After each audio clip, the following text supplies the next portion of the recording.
ठीक है, तो आज हम लोग नेक्स्ट टॉपिक स्टार्ट करते हैं। मनाल ma'am, good evening. Good evening Kritika. आज हम लोग नेक्स्ट टॉपिक स्टार्ट करेंगे सेल सिग्नलिंग का। सेल सिग्नलिंग में कल हम लोगों ने एक बड़ा इंपॉर्टेंट टॉपिक पढ़ा था, जिसमें हम लोग ने रिसेप्टर टायरोसिन काइनेज पढ़ा था। तो जिनका रिसेप्टर टायरोसिन काइनेज छूट गया था, मतलब जो आज फर्स्ट टाइम क्लास कर रहे हैं, उनके लिए भी अच्छी चीज है कि इंसुलिन में फिर से पूरा पढ़ना है और कुछ एडिशनल बातें भी इंसुलिन में हम लोगों को पढ़ना है। तो आज हम लोग को ये जानना है कि इंसुलिन सिग्नलिंग पाथवे क्या है और ये किस तरह से काम करता है। ये किस तरह से जब हमारी बॉडी में इंसुलिन आती है या इंसुलिन सिक्रीट होती है पैनक्रियास से, बीटा सेल से, आइसोलेट ऑफ लैंगरहैंस की बीटा सेल से, तो ये किस तरह से अपना फंक्शन परफॉर्म करती है, आज हम लोगों को इस तरह से देखना है। तो इंसुलिन एक्चुअली में दो तरह से फंक्शन परफॉर्म करती है। पहला काम तो ये करती है कि ये सेल ग्रोथ और जीन के एक्सप्रेशन को प्रमोट कराती है।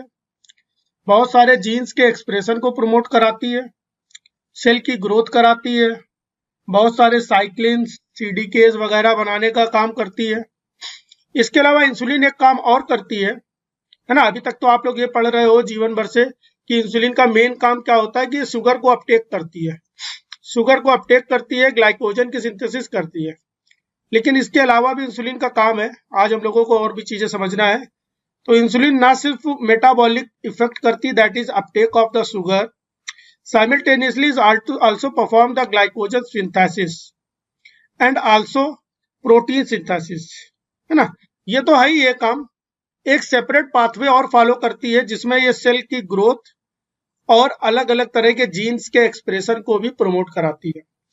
तो आज हम लोगों को क्या पढ़ना है, रिसेप्टर टायरोसिन काइनेज का एक इंपॉर्टेंट पाथवे, जहां पे लीगेंड होने वाला है इंसुलिन। जहां पे लीगेंड क्या होने वाला है, इंसुलिन। तो पहले थोड़ा सा रिवाइज करके देख लेते हैं कि क्या है ये आरटीके। आरटीके क्या है, तो हम लोगों ने देखा कि आरटीके क्या होता है। आरटीके होता है रिसेप्टर टायरोसिन काइनेज। रिसेप्टर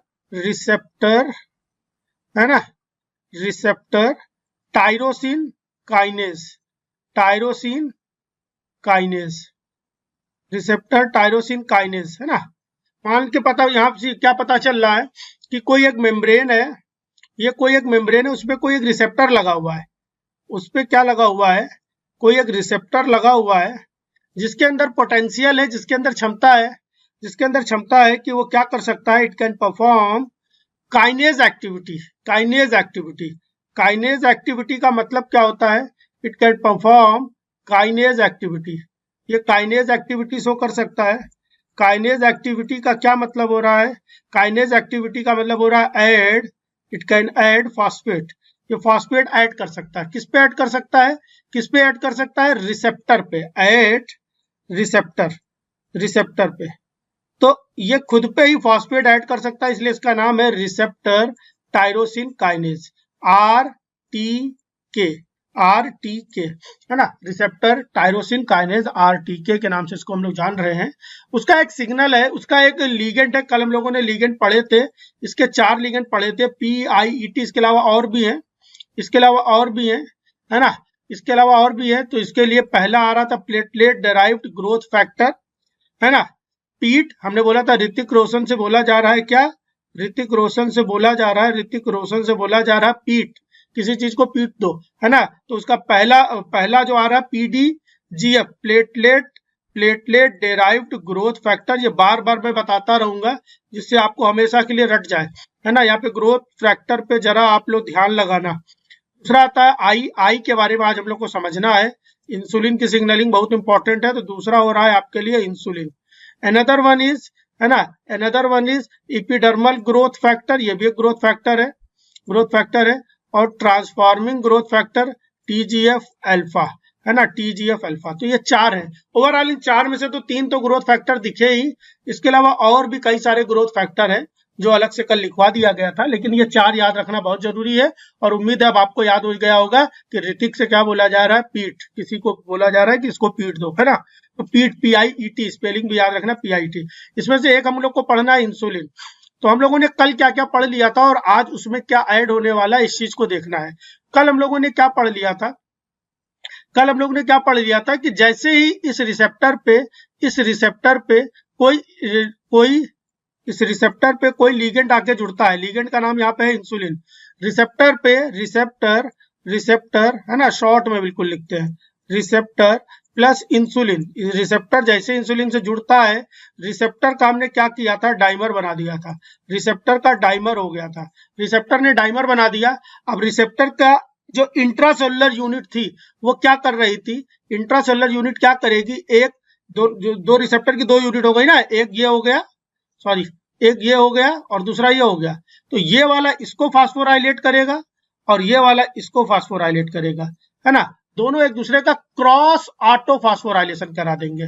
तो रिसेप्टर का डाइमेराइजेशन हो रहा था, जिससे क्या हो रहा था, क्रॉस ऑटो फास्फोराइलेशन हो रहा था, क्रॉस ऑटो फास्फोराइलेशन हो रहा था, क्रॉस ऑटो फास्फोराइलेशन हो रहा था। मतलब रिसेप्टर खुद का ही फास्फोराइलेशन करा रहे थे, लेकिन खुद के में सेम यूनिट का नहीं, एक यूनिट दूसरे यूनिट को और दूसरे यूनिट पहले यूनिट को फास्फोराइलेट करा रही, इसलिए क्रॉस ऑटो फास्फोराइलेशन कहलाया गया यहाँ पे। क्रॉस ऑटो फास्फोराइलेशन हो जाने से क्या हो रहा था, क्रॉस ऑटो फास्फोराइलेशन होने से क्या हो रहा था, जो भी रिसेप्टर था, ये जो भी आरटीके था, वो एक्टिव हो जाता था, वो क्या हो रहा था, एक्टिवेट हो जा रहा था, है ना, एक्टिवेट हो जा रहा था। अब वो क्या करेगा, अब इसका फास्फोराइलेटेड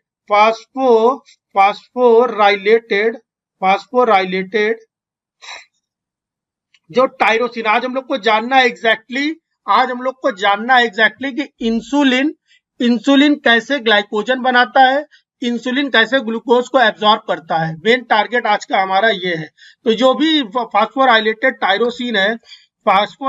टायरोसिन था, वो एज अ डॉकिंग साइट की तरह काम करने लग जाता था।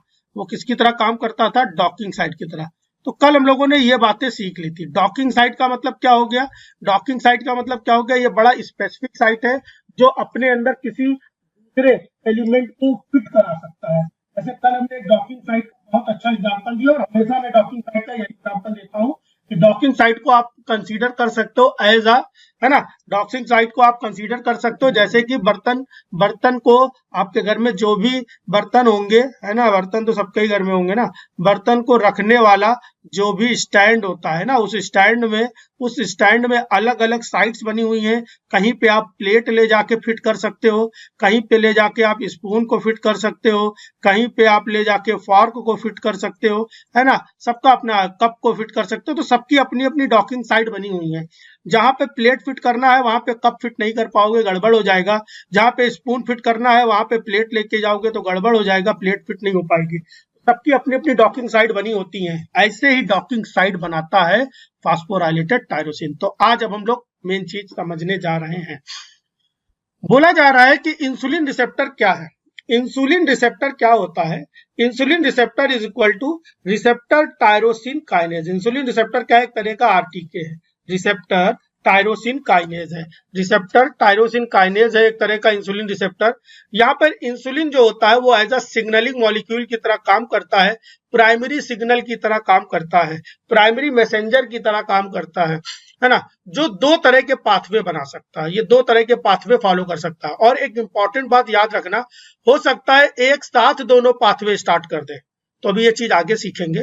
जरूरी नहीं है कि वो एक समय में केवल एक ही पाथवे चलाए, हो सकता है कि वो दोनों, डिपेंड करता है सेलुलर नीड। पहला पाथवे कहलाया जाता है रैस मैप के पाथवे, जो कल पढ़ा था। तो जिनका कल थोड़ा सा भी कंफ्यूजन रह गई होगी उनका आज क्लियर हो जाएगा। जो आप कल की क्लास नहीं कर पाए थे, थोड़ा बिजी थे, किसी इंपॉर्टेंट शेड्यूल में किसी दौरे पे गए थे, तो उनका भी आज बिल्कुल क्लियर हो जाएगा। ठीक है, तो कल की क्लास तो आज बोनस में रहेगी, प्लस एडिशनल भी चीजें हम लोग सीखेंगे। दूसरी बात क्या है, एडिशनल क्या सीखेंगे सर, एडिशनल सीखेंगे PI3 के AKT पाथवे। ये इंपॉर्टेंट है, ये भी इंपॉर्टेंट है। और होता क्या है कि एक समय में केवल ये चल सकता है, या ये चल सकता है, या दोनों भी चल सकते हैं। तो किसी एक टाइम पे PI3 के AKT पाथवे भी चल सकता है, रैस मैप के पाथवे भी चल सकता है, या दोनों भी चल सकते हैं। Depends upon the cellular need, it directly depends upon the cellular need, है ना। तो यहाँ पर होता क्या है कि रैस मैप के पाथवे अगर चलता है तो वहां पर क्या मिलता है, हमें एक सेल की ग्रोथ होती है और जीन का एक्सप्रेशन होता है, अलग अलग तरह के जीन्स का एक्सप्रेशन होता है। लेकिन अगर PI3 AKT पाथवे चलता है तो वहां पर मेटाबॉलिक इफेक्ट होता है। क्या होता है, ग्लूकोज का अपटेक होता है, ग्लाइकोजन की सिंथेसिस होती है और कई तरह की प्रोटीन्स की भी सिंथेसिस होती है। क्या इतनी बात सबको समझ में आ रही कि नहीं आ रही है? इंसुलिन के केस में दो तरह से, ठीक है, निशा जी को समझ में आ रहा है, अनुष्का जी को आ रहा है, कृतिका जी को भी समझ में आ रही है। तो जो भी नए लोग हैं, है ना, जो भी नए आज ज्वाइन कर रहे हैं, तो उन लोगों को करना क्या है कि जब मैं पूछूंगा सिर्फ दो बातें करनी है ना, ये रेगुलर जो नॉर्मली चल रही है दुनिया में, इंडिया में, लाइव क्लासेज जहां पर there is a no interaction, जहां पर कोई इंटरेक्शन नहीं है, हम लोग का सीधा कंसेप्ट ये है कि मैं ये पूछता हूं कि आपको समझ में आया, अगर आया तो आपको थम्स अप करना है, और नहीं आया तो आपको थम्स डाउन करना है, बस दो काम करने हैं। नहीं आया तो सीधे बोलना है सर हमको थम्स डाउन कर दीजिए, कोई बहुत भयंकर सा डाउट है तो सीधा माइक ऑन करिए, माइक ऑन करके हमसे डायरेक्ट क्वेश्चन पूछिए कि सर हमको ये बात समझ में नहीं आ पाई है, ये बात समझ में नहीं आ पाई है, ये सीधे आप हमसे पूछ सकते हैं। ठीक बात है, चलिए देखते हैं क्या बताया जा रहा है यहाँ पर। क्या बताया जा रहा है कि अच्छा ये फीचर्स बाद में, पहले समझ लेंगे तब ये फीचर समझ में आएंगे। अब पहला पाथवे हम लोग देख लेते हैं। पहला पाथवे क्या है? पहला पाथवे क्या हो रहा था कि कोई इंसुलिन आ रहा है, इंसुलिन आया और इंसुलिन आकर के बाइंड कर गया extra cellular unit of RTK. RTK का एक्स्ट्रा सेलुलर यूनिट जो है, एक्स्ट्रा सेलुलर अल्फा यूनिट जिसको कहते हैं, किसका? Of RTK, of RTK. Hrithik Roshan का जो अल्फा यूनिट है, बाहर वाला यूनिट है, एक्स्ट्रा सेलुलर यूनिट है, वहीं पे आकर के देखिए इंसुलिन जो है वो आके बाइंड कर गया। जिससे हुआ क्या? जिससे हुआ क्या कि इसकी जो बीटा यूनिट है, बीटा यूनिट का मतलब क्या हो गया? बीटा यूनिट क्या हो गया? बीटा यूनिट का मतलब हो गया इंट्रासेलुलर यूनिट। इंट्रासेलुलर सब यूनिट जो है ना, इंट्रासेलुलर सब यूनिट जो है उसका हुआ ऑटोफॉस्फोराइलेशन। जैसे ही एक्स्ट्रा सेलुलर यूनिट पे इंसुलिन आके बाइंड करता है, बीटा सेलुलर सब यूनिट जो होती है उसका ऑटोफॉस्फोराइलेशन हो जाता है। चाहे पे एक ही जगह पे फॉस्फेट बना हुआ है, हाँ मैम, 2 भी यूज हो सकते हैं, 1 भी हो सकता है, 2 भी हो सकता है, 1 भी हो सकता है, दोनों हो सकते हैं। जनरली 2 यूज होते हैं एक बार में, वहां पर भी मॉडिफिकेशन होता है थोड़ा सा, ठीक है, वो चीज अभी समझेंगे, पहले सिग्नलिंग समझ ले। ठीक है, autophosphorylation of beta subunit, tyrosine residues are phosphorylate. यहाँ पर क्या होगा? टायरोसिन रेसिड्यूज जो होंगे, अब ध्यान लगाना है यहाँ पर, बीटा सब यूनिट्स पे ये पूरी प्रोटीन है, ये पूरी प्रोटीन है ना, ये अल्फा चेन है ये, तो इसमें ये प्रोटीन है तो अमाइनो एसिड्स होंगे। If there is a protein, अगर प्रोटीन है तो अमाइनो एसिड्स होंगे, और उन अमाइनो एसिड्स में कोई भी अमाइनो एसिड हो सकता है, मतलब टायरोसिन भी हो सकता है, टायरोसिन को वाई से दिखाते हैं, है ना, टायरोसिन भी हो सकता है। तो टायरोसिन जो होगा उसका फास्फोराइलेशन होगा, उसका क्या होगा? फास्फोराइलेशन होता है, टायरोसिन का फास्फोराइलेशन होता है। अब यहीं पर एक खेल है, बड़ा इंपॉर्टेंट बात है, यहीं पर एक बहुत ज्यादा इंपॉर्टेंट बात आ गई कि टायरोसिन जो होगा, टायरोसिन जो होगा, है ना, उसका होता है फास्फोराइलेशन। टायरोसिन का होता है क्या? फास्फोराइलेशन। टायरोसिन का फास्फोराइलेशन होगा। अब टायरोसिन का फास्फोराइलेशन होगा तो कल हम लोगों ने क्या पढ़ा था? जनरल पाथवे क्या पढ़ा था? इसी फास्फोराइलेटेड, मान लिया ये अल्फा चेन है, और इस अल्फा चेन में, ये अल्फा चेन हो गई, ये ऐसे अल्फा चेन हो गई गंदी सी, है ना, और यहीं पे टायरोसिन लगा हुआ है, यहीं पे हमने क्या कर दिया? टायरोसिन लगा दिया। ये देखिए, ये टायरोसिन लगा हुआ था, यहाँ पे टायरोसिन लगा हुआ था, यहाँ पे टायरोसिन लगा हुआ था, ऐसे कई सारे टायरोसिन हो सकते हैं, ये टायरोसिन लगा दिए। इन टायरोसिन का हो गया था फास्फोराइलेशन, मतलब इसी पे आके फास्फेट ग्रुप आके ऐड हो गया था। तो ये देखिए नजारा, फास्फेट ऐड हो गया, ये देखिए भैया नजारा, फास्फेट ऐड हुआ, ये फास्फेट ऐड हुआ, ये फास्फेट ऐड हुआ। और हम लोगों ने कल क्या पढ़ा था? इसी फास्फेट पे आकर के एडाप्टर प्रोटीन जुड़ती थी GRB2, इसी फास्फेट पे आकर के एक एडाप्टर प्रोटीन जुड़ती थी GRB2। लेकिन ध्यान ये लगाना है, इंसुलिन के केस में GRB2 से पहले भी एक और एलिमेंट आके जुड़ता है, जिसको बोलते हैं IRS, जिसको क्या बोलते हैं? IRS, इंसुलिन रिकॉग्नाइजिंग, है ना, सबस्ट्रेट, इंसुलिन रिकॉग्नाइजिंग सबस्ट्रेट, है ना, जो क्या है? IRS भी आकर के पहले जुड़ेगा, तो ये डॉकिंग साइट की तरह काम करेंगी, इस पे IRS आके जुड़ जाएगा, IRS1, है ना, जो सबस्ट्रेट की तरह काम करेगा IRS। और IRS जैसे ही इस फास्फोराइलेटेड टायरोसिन से जुड़ता है, क्या बताया मैंने? IRS जैसे ही इस फास्फोराइलेटेड टायरोसिन से जुड़ता है, क्या बोला जा रहा है? Tyrosine phosphorylation of IRS1। है ना। IRS1 बिकम एन एक्टिव, है ना, क्या हो जाएगा, IRS क्या हो जाएगा, एक्टिव हो जाएगा, डॉकिंग स्कैफोल्ड प्रोटीन की तरह काम करेगा। अब IRS जैसे ही फास्फोराइलेटेड टायरोसिन से जुड़ता है, इसका खुद का भी फास्फोराइलेशन हो जाता है। ये देखिए IRS कहाँ पाई जाती है, IRS सेल के अंदर ही पाई जाती है, साइटोसॉल में पाई जाती है आराम से, ठीक है। तो IRS जैसे ही आकर के इस फास्फोराइलेटेड टायरोसिन के कांटेक्ट में आती है, इसका खुद का भी फास्फोराइलेशन हो जाता है। क्या बताया मैंने, क्या बताया मैंने, सिंपल फिर से ध्यान देते हैं, क्या बताया मैंने, इंसुलिन आया अपने रिसेप्टर दैट इज RTK से जुड़ा, RTK का हुआ ऑटो फास्फोराइलेशन, है ना, फास्फोराइलेशन कहा हुआ एट टायरोसिन, टायरोसिन को वाई से नोट करते हैं, टायरोसिन पे फास्फोराइलेशन हुआ। ऑटो फास्फोराइलेशन जैसे टायरोसिन से हुआ, उसने क्या कर दिया, उसने ऑटो फास्फोराइलेटेड टायरोसिन रेसिड्यू ने क्या कर दिया, उसने एक्टिवेट कर दिया, उसने एक्टिवेट कर दिया IRS1 को। अब ध्यान लगाना, अब जैसे ही IRS1 एक्टिवेट हुआ, अब आएगा GRB2, बस ये मेन यही काम था IRS1 का। IRS1 जैसे ही एक्टिवेट हो जाएगा, वो GRB2 को रिक्रूट करेगा। GRB2 क्या करता है, अब एडाप्टर की तरह काम करता है। अब GRB2 का वही कहानी है, SH2, GRB2 के पास दो डोमेन है, SH2 या दो तरह के डोमेन है, SH2 और SH3। SH2 जाएगा, वो IRS से इंटरैक्ट करेगा। SH2 जो होता है वो IRS इंटरैक्ट कर रहा है। ये देखिए GRB2 मैंने यहाँ पे दिखाया, ये दिखा दिया मैंने GRB2। GRB2 का ये SH2 डोमेन जो है वो आकर के किससे इंटरैक्ट कर रहा है, वो इंटरैक्ट किससे कर रहा है, वो इंटरैक्ट कर रहा है IRS1 से। GRB2 का SH2 डोमेन जो है वो IRS1 से इंटरैक्ट करेगा, ठीक बात है। तो बोला जा रहा था adaptor protein binds to the phosphorylated IRS1 through its SH2 domain, अपने SH2 डोमेन के थ्रू ये जुड़ जाता है, ठीक बात है। ये भी कल हम लोग ने पढ़ा, जो पहली बार सुन रहे हैं उनको भी समझ में आ रहा है, जो कल पढ़े थे तो उनको और अच्छे से समझ में आ रही है बात, ठीक बात है। इसके बाद क्या होगा, अब ये क्या करेगा, अब ये SH3 डोमेन से अपने, मतलब हम मान लिया हमारे पास 3 हाथ है, 2 हाथ तो आपको दिख रहे हैं, बीच से भी एक हाथ निकाल लो, इमेजिन कर लो, ये जो हमारा सामने चेस्ट है वहां से भी एक हाथ निकला, सामने वाले हाथ से हमने किसको पकड़ लिया है, IRS1 को पकड़ लिया है, और साइड वाले हाथ से किसको पकड़ लिया है, साइड वाले हाथ से हमने पकड़ लिया है GRB2 को, सॉरी SOS को। SOS का मतलब क्या होता है, सन ऑफ सेवनलेस, एक तरह की प्रोटीन है। कल इसकी कहानी हम लोगों ने सुनाई थी हमने आपको कि सन ऑफ सेवनलेस है ना, आज नहीं सुनाएंगे।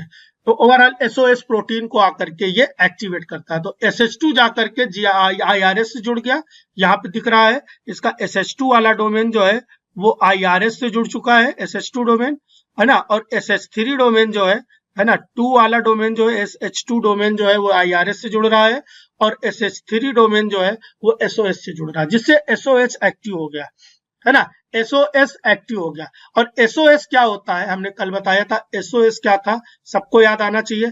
SOS किसकी तरह काम करता है, SOS एक GEF की तरह काम करता है, GEF की तरह काम करता है। किसकी तरह काम करता है, ग्वानिन एक्सचेंज फैक्टर की तरह काम करता है, ग्वानिन एक्सचेंज फैक्टर। कहीं कहीं पे इसको GTP एक्सचेंज फैक्टर भी लिखा मिल सकता है, ज्यादा परेशान मत होना, इसका मेन काम सुन लो, और लोगों को पहले से भी पता है। ये क्या करता है SOS क्या करता है, मान लिया कोई भी मॉलिक्यूल है, कुछ भी, है ना, मान लिया उस मॉलिक्यूल का नाम है रैस, उस मॉलिक्यूल का क्या नाम है, रैस। उस रैस पे अगर GDP लगा हुआ है, उस रैस पे क्या लगा हुआ है, GDP, उस रैस पे GDP लगा हुआ है, तो SOS क्या करेगा, SOS एक ग्वानिन एक्सचेंज फैक्टर की तरह काम करेगा, उस रैस प्रोटीन से हटा देगा GDP को और जोड़ देगा GTP। क्या जोड़ देगा मेरे भाई, GTP वहां पे ऐड कर देगा, ये काम है। तो लिखा हुआ है यहाँ पर SOS का रिक्रूटमेंट होगा, जो ग्वानिन एक्सचेंज फैक्टर की तरह काम करता है। ग्वानिन एक्सचेंज फैक्टर क्या करता है, GDP हटा के GTP जोड़ देता है, GDP हटा के GTP जोड़ देता है, किस पे जोड़ देता है, रैस पे। तो देखो SOS ने क्या किया, ये SOS ने किया, ये SOS ने किया, बात ध्यान दो, ये SOS ने किया, SOS ने क्या कर दिया, SOS ने क्या कर दिया, GDP को रिलीज किया और GTP को बाइंड कर दिया, तो रैस एक्टिव हो गया। ठीक है, फिर से देखते हैं अभी तक हम लोगों ने क्या समझा, फिर से देखते हैं, है ना, पूरा रट जाए एक बार में, पूरी बात रट जाए। क्या देखा, क्या देखा अब तक के हम लोगों ने अब तक के क्या देख रखा है? ठीक है, फिर से देख लेते हैं हम लोगों ने क्या देखा। इंसुलिन आया है, इंसुलिन अपने receptor that is RTK receptor से जुड़ गया, आरटीके का हुआ डाइमराइजेशन, आरटीके ने अपना डाइमर बनाया, आरटीके ने अपना डाइमर बनाया और डाइमर बना करके इसने क्या किया, ऑटो क्रॉस ऑटो फास्फोराइलेशन। ऐसे ही आप लोग को बार बार लिख करके प्रैक्टिस करना होता है, जरूरी नहीं पूरा पूरा लिखो। जब मैं बोलता हूँ खुद से बना के देखो, खुद से बना के देखो, या अभी फिर से बोलूंगा तो यही करना होता है, पूरा पूरा थोड़ी नहीं लिखना है। क्रॉस ऑटो फास्फोराइलेशन होगा, क्रॉस ऑटो फास्फोराइलेशन होने के बाद क्या करेगा, ये देगा डॉकिंग साइट, प्रोवाइड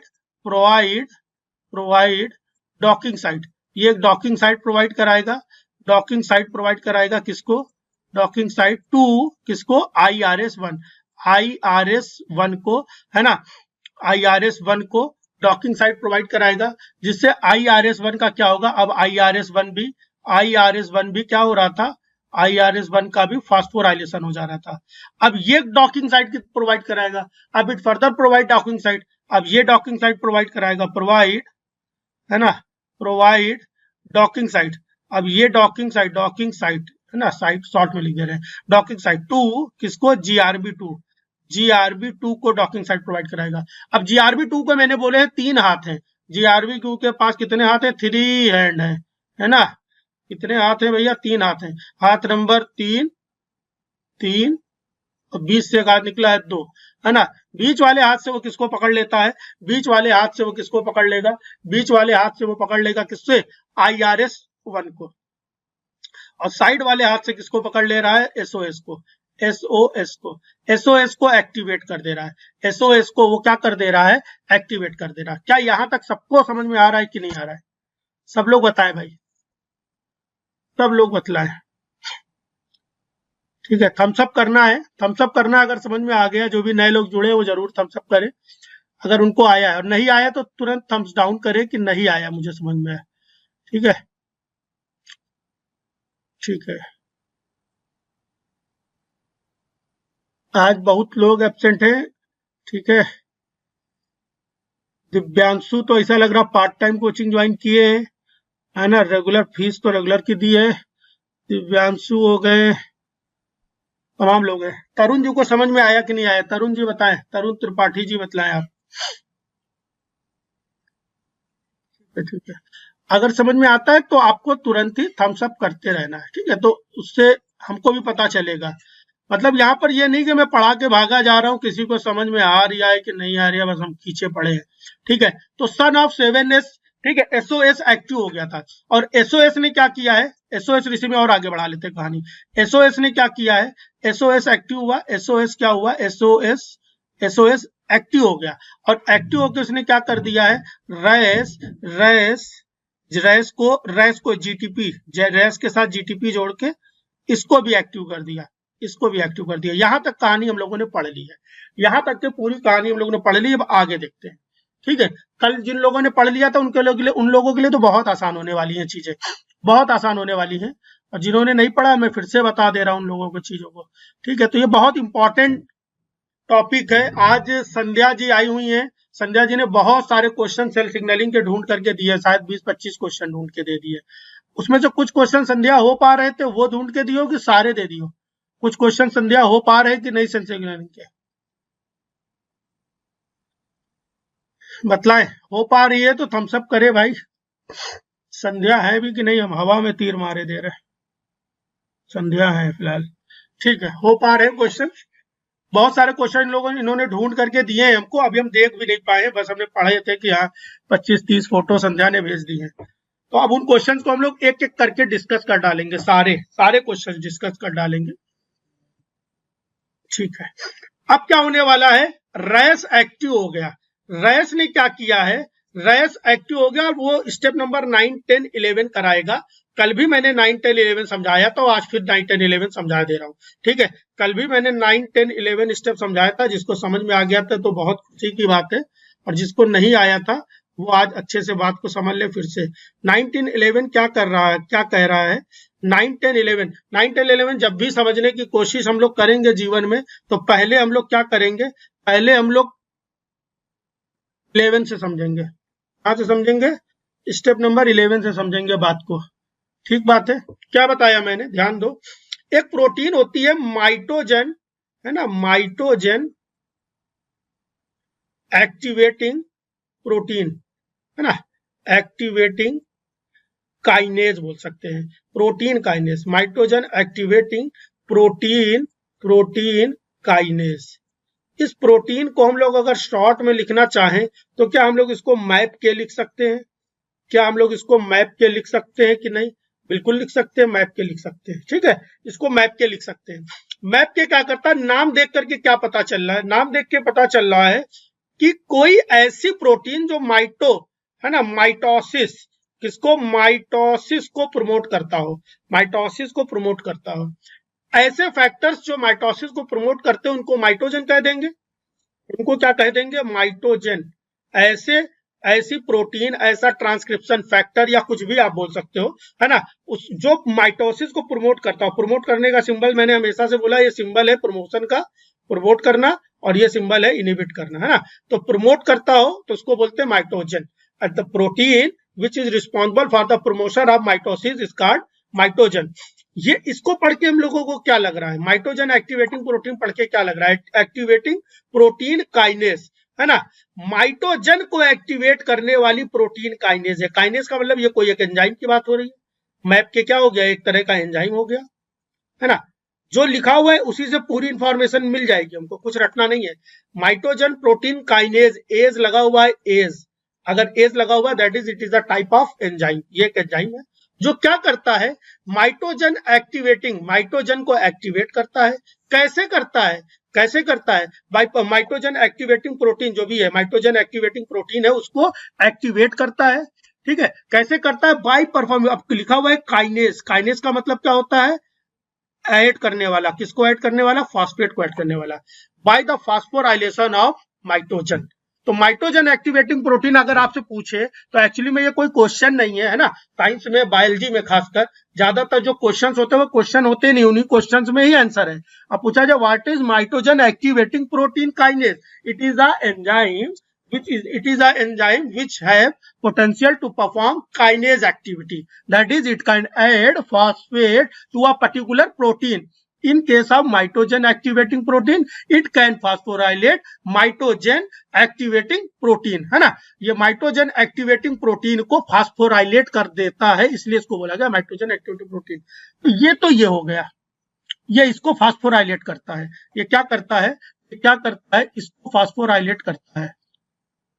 एक मिनट भाई रुक जाइयो, है ना। ये क्या कर रहा है? ये क्या कर रहा है? ये इसको फास्फोराइलेट कर रहा है। ठीक बात है, ये क्या कर रहा है? ये इसको फास्फोराइलेट कर रहा है। ठीक, अब होता क्या है?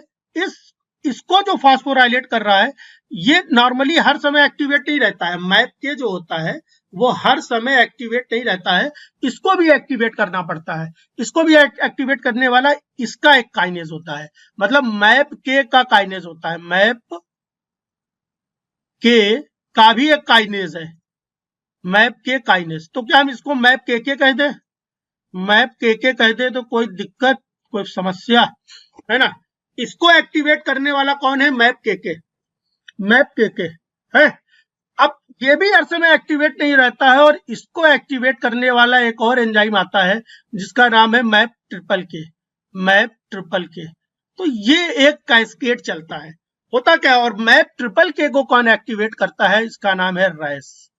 तो रटना कुछ भी नहीं है। रैस क्या करता है? मैप ट्रिपल के को एक्टिवेट करता है। मैप ट्रिपल के किसको करता है? मैप डबल के को एक्टिवेट करता है। मैप डबल के हमें लिखा है ना। और मैप डबल के किसको एक्टिवेट करता है? मैप के को एक्टिवेट करता है। मैप के को एक्टिवेट करने वाला मैप के काइनेज, मैप के काइनेज को एक्टिवेट करने वाला मैप के काइनेज, है ना। तो बोलो भाई ये मैप के वाला कॉन्सेप्ट समझ में आ रहा सबको कि नहीं? सबको बिल्कुल क्लियर हो रहा है ना? ठीक बात है, ठीक है, बहुत अच्छी बात है। तो यही कहानी यहाँ पे चलती है। अगर किसी को नहीं आया तो फिर से बता सकता है, यहाँ पे फिर से बतला सकता है।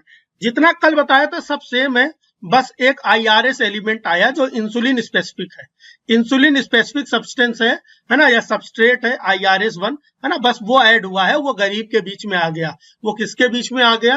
वो RTK, ऋतिक रोशन और गरीबों के बीच में, जो गरीब है, ऐसे याद रखना, इंसुलिन के केस में गरीब, है ना, ऋतिक रोशन और गरीब के बीच में एक आया एलिमेंट जिसका नाम है IRS, है ना, IRS। ऐसा लग रहा है को कोई बहुत विदेश से कोई आदमी चला रहा है, इंटरनेशनल आदमी है, तो वो जब आ जाएगा तो ऋतिक रोशन तो उसी से मिलने लग जाएंगे ना, है ना।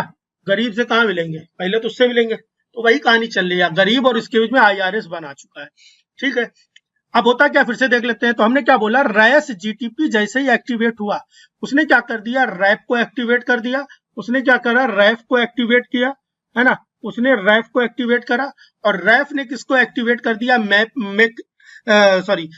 के को एक्टिवेट करा। मैप के ने किसको एक्टिवेट किया, मैप के को एक्टिवेट किया। मैप के ने किसको एक्टिवेट किया, मैप के को एक्टिवेट किया। तो के, ट्रिपल के, डबल के और सिंगल के, 3-2-1 का फार्मूला होता है। सर ये रैफ क्या है? मैप के का एक एग्जांपल है रैफ। मैप के क्या होता है, नाइट्रोजन एक्टिवेटिंग प्रोटीन काइनेस, है ना, ये है। तो ये तो एक ग्रुप हो गया ना, उसका कोई एग्जांपल दो, तो उसका एग्जांपल है रैफ। मैप डबल के का एग्जांपल है मेक, है ना, और मैप के का एग्जांपल है ERK। कौन है, ERK। ठीक है, तो उम्मीद है स्टेप नंबर 11 तक सबको क्लियर हो चुका होगा। उम्मीद है स्टेप नंबर 11 तक क्लियर हो चुका होगा। ठीक है, स्टेप नंबर 11 तक सबको क्लियर हो चुका है। ठीक है, तरुण जी और साक्षी मैम जरूर बतलाएं, मैम आपको समझ में आ रही है कि नहीं, तरुण सर को आया कि नहीं। ठीक है, तरुण सर को भी आ रहा। ठीक है, अब होगा क्या, अब ERK जो होता है, ERK के साथ केस क्या रहता है कि ERK जैसे, ERK अगर नॉर्मल है, ERK ऐसा है, ERK, तो वो साइटोसॉल में रहता है, तो वो साइटोसॉल में रहता है।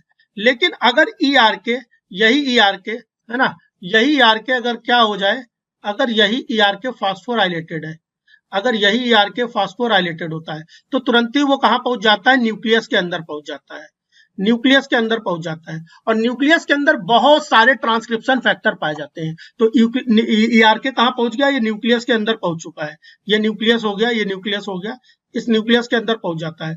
और न्यूक्लियस के अंदर बहुत सारे ट्रांसक्रिप्शन फैक्टर पाए जाते हैं, बहुत सारी प्रोटीन पाई जाती हैं, जैसे हो गया फॉस, मेक, ELK1, इस तरह की बहुत सारी प्रोटीन पाई जाती हैं। और ये करेगा क्या सर, इसका नाम भी काइनेज ही तो है तो ये भी एक तरह का काइनेज।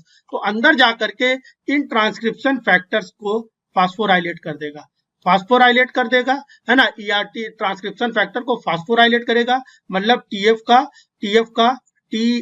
का बिल्कुल सरल भाषा में का क्या करेगा, फास्फोराइलेशन एंड एक्टिवेशन करेगा। ये एक्टिवेट हो जाएंगे, ये जैसे एक्टिवेट हो जाएंगी, ये जैसे एक्टिवेट हो जाएंगी, ट्रांसक्रिप्शन फैक्टर अपने अपने स्पेसिफिक जीन पे प्रोमोटर के आसपास जाकर के बाइंड कर जाएंगे, प्रोमोटर के पास जाके बाइंड करेंगे, उससे रिलेटेड जो भी उससे रिलेटेड, है ना, ये क्या करेंगे, उस जीन के अपने अपने स्पेसिफिक प्रोमोटर, ये प्रोमोटर हो गया, उसी के आसपास जहां भी इनको बाइंड होना, मान लिया यहीं पे बाइंड होना था, यहीं पे आके बाइंड हो जाएंगे, है ना, बाइंड हो जाएंगे। और उससे रिलेटेड जो भी RNA पॉलीमरेज है उसको लेकर के आ जाएंगे कि साहब आप आइए, RNA पॉलीमरेज को ओवरऑल ये प्रोटीन सिंथेसिस में मदद कराएंगे। मतलब ये क्या कराने लगेंगे, ये क्या कराएंगे, प्रोटीन सिंथेसिस में यहाँ पर क्या कराएंगे, RNA पॉलीमरेज क्या करता है, RNA पॉलीमरेज DNA को RNA में चेंज करता है। तो मतलब ये क्या करने लग जाएंगे, ये जीन का ट्रांसक्रिप्शन करेंगे, ये क्या करेंगे, जीन का ट्रांसक्रिप्शन करेंगे। इससे क्या होगा, इससे प्रोटीन बनेगी, और ये प्रोटीन फर्दर कई तरह के एंजाइम की तरह काम कर सकती है, फर्दर कई तरह के एंजाइम की तरह काम कर सकती है। ये एंजाइम कुछ भी हो सकते हैं, ये हो सकता है एंजाइम हमारी सेल साइकिल को फास्ट कर देते हो, बढ़ा देते हो, सेल साइकिल को चलाने लग जाते हो। अगर सेल साइकिल चलने लगेगी, है ना, लगातार, तो क्या सेल की ग्रोथ होगी, तो सेल की ग्रोथ होने लगेगी, या सेल का प्रोलिफरेशन स्टार्ट हो जाएगा, या सेल का डिफरेंशिएशन स्टार्ट हो जाएगा, है ना, पता चल जाएगा सेल का डिफरेंशिएशन, मतलब ये सेल अब न्यूरॉन बनेगी, है ना, या कोई मसल सेल्स बनेगी, या कोई RBC बनेगी, ये भी डिफरेंशिएट भी हो पाएगा। तो इस तरह से अगर देखा जाए तो इंसुलिन ने काम क्या कर दिया, सेल का प्रोलिफरेशन, डिफरेंशिएशन और सेल ग्रोथ। क्या सब लोगों को ये बात समझ में आ गई कि नहीं आ गई? ठीक है, ठीक है, तो अब हम लोग को करना क्या है, वही जो रोज करते हैं। साक्षी मैम आप भी करिएगा ये चीज जो मैं बता रहा हूं अभी तुरंत। आप लोगों को ये पूरा फ्लो चार्ट दिख रहा है कि नहीं? उम्मीद है दिख रहा होगा। ठीक है, दिख रहा होगा। दिख रहा है तो ठीक है, नहीं दिख रहा है, अगर समझ गए हो, जो भी समझे हो, जो भी आपने समझा है, उसको एक रफ और कॉपी पेन ले लीजिए, और जैसे मैं यहाँ पे बना रहा था इस तरह से एकदम शॉर्ट में, इस तरह से बिल्कुल शॉर्ट में जो बना रहा था, ऐसे ही आप लोग बनाइए एकदम ऐसे। इंसुलिन को खाली आई लिख दीजिए, आरटीके लिख दीजिए, आरटीके का टाइमर हो गया, है ना, ये जो भी है इसका टाइमर होने के बाद में इसके अंदर क्या हो गया, क्रॉस ऑटो फास्फोराइलेशन हो गया, जो भी है इस तरह से लिख लिख के प्रैक्टिस करिए। आपको इसके लिए पूरा का पूरा समय दिया जाता है, और समय आपको दिया जा रहा 8:12 हुआ है, 8:12 हो गया है, आपको समय दिया जा रहा है 8:17 तक, 5 मिनट का समय है, फिर अगला पाथवे शुरू करें। 8:17 तक समय है, सब लोग ये काम करें। जो लोग कल कर लिए हैं वो ज्यादा हीरो ना बने या हीरोइन ना बने, करे, दोबारा करे, बार बार करे, तभी होगा चीजें। ठीक है, तो उम्मीद है सबका बन गया होगा।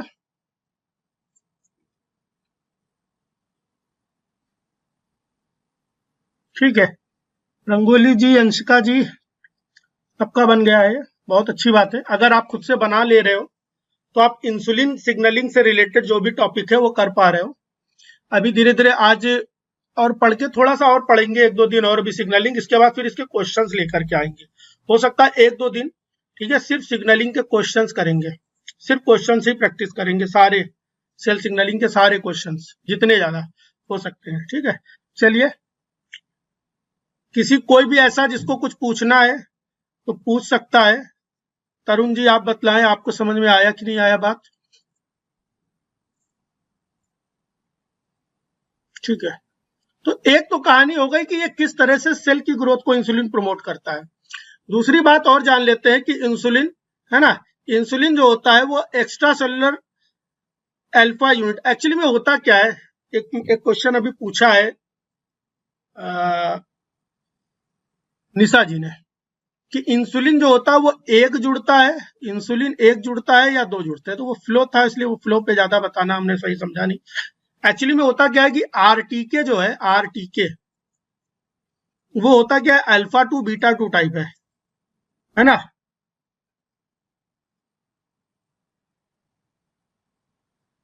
कुछ और क्वेरी आई है, लास्ट क्लास में I was not point two SDS वाला क्वेश्चन, प्लीज डिस्कस अगेन।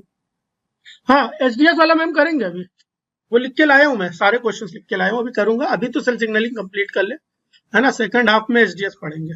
ठीक है, आरटीके जो होता है, आरटीके जो होता है एक तरह का alpha two beta two type का है। इनका क्वेश्चन अच्छा क्वेश्चन है। ठीक है, तो एक्चुअली में होता क्या है कि alpha two beta two type का आरटीके रिसेप्टर होता है। इसमें इंसुलिन का जुड़ना, इसमें इंसुलिन का जुड़ना क्या होता है, इंसुलिन का जुड़ना क्या होता है, इंसुलिन अगर सिंगल जुड़ रही है, वन इंसुलिन, यही सफिशियंट है, वन इंसुलिन ही सफिशियंट है, वन ही सफिशियंट है। हालांकि आरटीके के पास, आरटीके के पास, आरटीके के पास हैव टू बाइंडिंग साइट्स, दो बाइंडिंग साइट्स है, लेकिन एक के जुड़ने से ही काम चल जाता है, एक के जुड़ने से ही काम चल जाता है, भाई ध्यान लगाना, है ना, एक के जुड़ने से ही काम चल जाता है, डाइमराइजेशन हो जाता है, प्रोसेस आगे की ओर बढ़ जाती है, डाउन स्ट्रीमिंग जो है वो हो जाती, स्टार्ट हो जाती है, डाउन स्ट्रीम प्रोसेसिंग स्टार्ट हो जाती है, सिग्नलिंग कैस्केड स्टार्ट हो जाता है। लेकिन होता क्या है कि जब हाई हाई इंसुलिन लेवल होता है, अगर इंसुलिन का लेवल हाई है, बहुत ज्यादा होता है इंसुलिन का लेवल, अगर इंसुलिन लेवल हाई होता है तो एक समय में दो इंसुलिन भी जुड़ सकते हैं, तो one is sufficient but two may be add, है ना, टू में बी अटैच, ये भी हो सकता है, two may be link to the receptor. तो ये एक पॉइंट आप चाहे ना तो अपने नोट्स में ऐड कर लेना, आपका क्वेश्चन था, आपका आंसर हो जाएगा यहाँ पे। चलिए ठीक है, अब दूसरा हम लोग जानते हैं कि ये सर ये कैसे और किस तरह से ये प्रोटीन को, है ना, ये वाली फोटो देखते हैं, ये वाली फोटो और मजेदार है, इस वाली फोटो में समझते हैं इसको, है ना, ये कैसे और किस तरह से ग्लूकोज, इंसुलिन, बहुत प्यारा क्वेश्चन है, जीवन भर से आप पढ़ते चले आ रहे हो कि इंसुलिन की प्रेजेंस में ग्लूकोज ग्लाइकोजन में चेंज हो जाता है, कैसे हो जाता है भाई, वो आज चीज हम लोग समझने जा रहे हैं। तो फिर वही कहानी है, ठीक है, ये दो साइट्स बनी हुई है, इंसुलिन रिसेप्टर साइट जो है वो दो बनी हुई है, दो साइट्स बनी हुई है। यहाँ पर इंसुलिन एक जुड़ेगा या दो जुड़ेंगे, वो डिपेंड करता है इंसुलिन की कंसंट्रेशन पे, इंसुलिन के फ्लो पे। ज्यादा है इंसुलिन तो दो भी जुड़ सकते हैं, है ना। तो बाइंड टू द, वही कहानी फिर से, इंसुलिन आकर के एक्स्ट्रा सेलुलर अल्फा सब यूनिट से आके बाइंड किया। आरटीके जो है रिसेप्टर टायरोसिन काइनेज, उसका डाइमेराइजेशन हो गया है, डाइमेराइजेशन हो गया है, और क्रॉस फास्फोराइलेशन हुआ, ऑटो फास्फोराइलेशन हुआ, या क्रॉस ऑटो फास्फोराइलेशन बोलना चाहिए, क्रॉस ऑटो फास्फोराइलेशन हुआ। बीटा सब यूनिट जो है वो फास्फोराइलेट हो चुकी है, ईच अदर, है ना, ईच अदर लिखा हुआ है ना, एक दूसरे को फास्फोराइलेट कर देते हैं on tyrosine residue activating the receptor. Receptor Maharaj activate हो जाएंगे। रिसेप्टर महाराज जैसे ही एक्टिवेट हो जाएंगे, स्टेप नंबर 4 आया। 4 ने क्या कर दिया, IRS1 को फास्फोराइलेट कर दिया। IRS1 वही सेल के अंदर साइटोसॉल में ही टहलता रहता है। IRS1 insulin receptor substrate 1 binds to the activated receptor and become tyrosine phosphorylated, bind to the activated substrate। अब इसके अंदर भी देखो आरटीके का काम ही क्या है, रिसेप्टर टायरोसिन काइनेज, ये केवल और केवल टायरोसिन को ही फास्फोराइलेट कर सकता है। ये चाहे अपने खुद के टायरोसिन हो या IRS1 के टायरोसिन हो। IRS1 के तो पहले अपने खुद के टायरोसिन को एक्टिवेट करता है, फास्फोराइलेट करता है। इससे क्या होता है, जैसे इसका खुद का टायरोसिन फास्फोराइलेट हो जाता है, इसका खुद का टायरोसिन फास्फोराइलेट हो जाता है, अब ये डॉकिंग साइट प्रोवाइड करा देता है IRS1 को, तो ये IRS1 को भी फास्फोराइलेट कर देता है। और IRS1 क्या करता है, PI3K। अब देखो यहां तक सब सेम था, यहां से पाथवे अलग हो गया, यहां से पाथवे अलग हो गया क्योंकि सेल के पास मैसेज आया है कि अब इस बार ग्लूकोज ज्यादा है, ग्लूकोज ज्यादा है, और ग्लूकोज ज्यादा होने के कारण आप ग्लाइकोजन बनाइए किसी तरह से। ग्लूकोज जो ब्लड के अंदर बढ़ गया है, जो खूब सारा आप लोग रसोगुल्ला खा लिए हो, उसको क्या करना है, उसके अंदर से बढ़ने के कारण जो ग्लूकोज है, उस ग्लूकोज को ब्लड से सेल के अंदर पहुंचाइए और पहुंचा करके ग्लाइकोजन बनाइए। ये मैसेज आया है, तो इसके लिए अलग रास्ता है, अलग पाथवे है ना, अलग पाथवे है। क्या पाथवे है भाई, क्या पाथवे है, क्या करेगा IRS इस बार, जो इससे पहले GRB2 से जुड़ रहा था, इस बार किससे जुड़ेगा, PI3 से। PI3 का मतलब क्या हो रहा है, थोड़ा और बड़ा कर लेते हैं, ठीक है। PI3 से आके जुड़ जाएगा। PI3 क्या कर रहा है, जरा ध्यान लगाते हैं, क्या लिखा हुआ है, phosphoinositide 3 kinase bind to the phosphorylated IRS1। ये फास्फोराइलेटेड IRS1 से जाके जुड़ेगा और खुद को एक्टिवेट कर लेगा, ये खुद एक्टिवेट हो जाएगा। तो क्या पता चला, आरटीके ने IRS को एक्टिवेट किया है, आरटीके इंसुलिन ने, यहाँ पे लिखते हैं, इंसुलिन ने आरटीके को एक्टिवेट किया, और शॉर्ट में आरटीके ने IRS1 को एक्टिवेट किया, है ना। IRS1 ने PI3 को एक्टिवेट कर दिया, PI3 को एक्टिवेट कर दिया। और PI3 अब क्या करने जा रहा है, PI3 क्या करेगा, PI3 क्या करेगा, ये देखो PI3, अब यहाँ पे आओ, PI3 क्या करेगा, मेम्ब्रेन पे एक लिपिड लगी हुई है, बहुत इंपॉर्टेंट बात है, मेम्ब्रेन पे एक लिपिड लगी हुई है, इसका ये लिपिड है, it's not a protein, it's a lipid. ये स्टेटमेंट में क्वेश्चन मिलता है कि PIP2 लिपिड है या प्रोटीन है, मेम्ब्रेन बाउंडेड लिपिड है या प्रोटीन, तो लोग जनरली इसमें कंफ्यूज हो जाते हैं और लगा देते हैं वो protein, but it is a lipid, है ना। लिखा हुआ है फास्फोटिडिल इनऑसिटॉल 4, बिस फॉस्फेट, है ना, फास्फोटिडिल इनऑसिटॉल 4, 5 बिस फॉस्फेट। मैम कह रहे इसका क्वेश्चन है बुक में, जी मैम, ठीक है। मेम्ब्रेन एक तरह की मेम्ब्रेन फास्फोलिपिड है, मेम्ब्रेन फास्फोलिपिड है, मेम्ब्रेन फास्फोलिपिड है। ये क्या करेगा, PIP2 को PIP3 में चेंज कर देगा। PIP2 को, है ना, पहले से भी फास्फेट है, लेकिन फास्फेट की पोजीशन चेंज करके PIP2 से PIP3 में चेंज कर देगा, PIP3 में भाई चेंज कर देगा। और PIP3 क्या करेंगे, दो काम करेंगे। PIP3 किसको क्या रिक्रूट करते हैं, PDK1। अभी इस वाले सेक्शन पे बिल्कुल नजर मत लगाना, इस पे नजर लगाओगे तो नजर खराब हो जाएगी, इसको मत सोचो, है ना। PIP2 क्या करेगा, PIP3 में चेंज हो जाएगा, PIP3 में चेंज हो जाएगा, और ये क्या करेगा, PDK1 और AKT को, PDK1 और AKT को एक्टिवेट करता है। Recruit PDK1 and AKT to the plasma membrane. अब ध्यान यहाँ पे लगाना है एक बात बहुत अच्छे से, होता क्या है कि ये PIP3 जो है, PIP3 जो है ना, PIP3 वो किसको एक्टिवेट करने वाला है, वो एक्टिवेट करने वाला है PDK, है ना, और PDK1 और किसको करने वाला है एक्टिवेट, और एक्टिवेट करने वाला है AKT को। अब ध्यान यहाँ पे एक बात लगानी है आपको, समझो भाई। होता क्या है कि पहले PDK1 आता है, बाइंड करता है, ठीक है, पहले PDK1 आके बाइंड करता है, फिर PDK2 आके बाइंड करता है, पहले PDK1 आके बाइंड करता है, फिर PDK2 आकर के बाइंड करता है। PDK2 जैसे बाइंड करता है वो एक्टिवेट हो जाता है और उसके एक्टिवेटेड फॉर्म को बोलते हैं mTORC। ध्यान लगाना, क्या नाम है, mTORC2। mTORC2 इसको लिखने के लिए, इसको बनाने के लिए मैं 10 मिनट दूंगा अभी।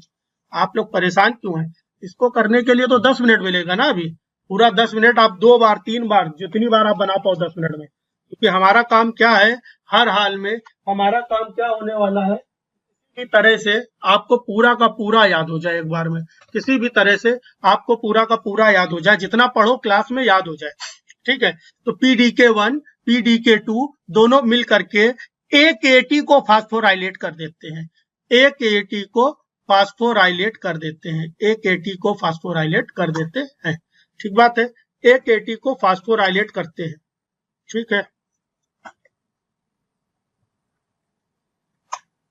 एक मिनट रुक जाइए,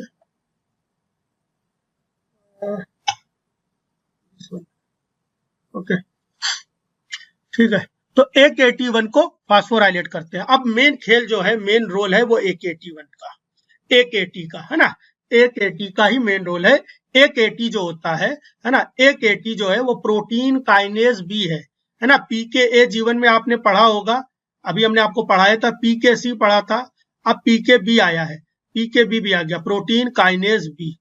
ये पूरी तरह से एक्टिवेट हो जाता है और आगे के काम अब PKB ही करेगा, आगे के काम अब कौन करेगा, PKB ही करेगा, ठीक है। तो प्रोटीन काइनेज बी जो है वो पूरी तरह से एक्टिवेट हो जाएगा, fully activate serine threonine kinase that mediate the most metabolic effect of the insulin, है ना। जो मोस्ट मेटाबॉलिक इफेक्ट है, जो ज्यादातर मेटाबॉलिक इफेक्ट है, उनको ये करने का काम करता है। ये मेटाबॉलिक इफेक्ट सर कौन कौन से हो सकते हैं, ग्लूकोज के अपटेक को बढ़ा देना, ग्लाइकोजन की सिंथेसिस को प्रमोट करना, प्रोटीन की सिंथेसिस को प्रमोट करना, ग्लूकोनियोजेनेसिस को प्रमोट करना, ये सब कैसे होता है वो सब बताएंगे, सेल सर्वाइवल को प्रमोट करना और लाइपोजेनेसिस को प्रमोट करना, ये सब एक एक चीजें बताई जाएंगी।